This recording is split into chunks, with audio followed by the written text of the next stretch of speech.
এইবার বলেছো যে অখণ্ড ভারতের লোক। ভারত মাতা কি। মংপু আমরা এসে পৌঁছেছি।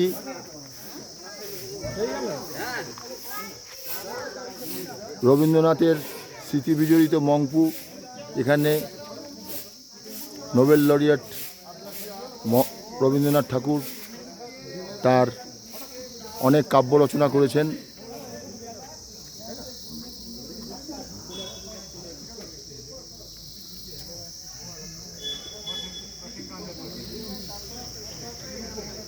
সুব্রত হাই, অশোক দা করো।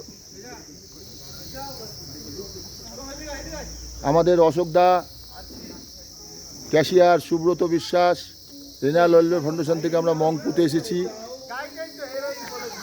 বন্ধুরা, রেনাল ওয়েলফেয়ার ফাউন্ডেশনের তরফ থেকে আমরা সম্পূর্ণ নিজস্ব খরচে আমরা মংপুতে এসেছি। শিটং থেকে দার্জিলিং যাওয়ার পথে রবীন্দ্রনাথের স্মৃতি বিজড়িত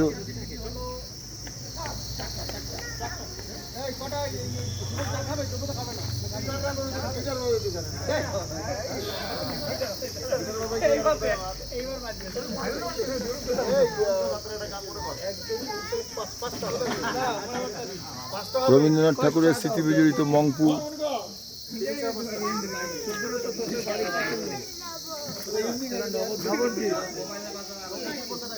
নবদ্বীপের লোক, ডিস্ট্রিক্টের লোক, নদিয়ার লোক, নদিয়ার লোক।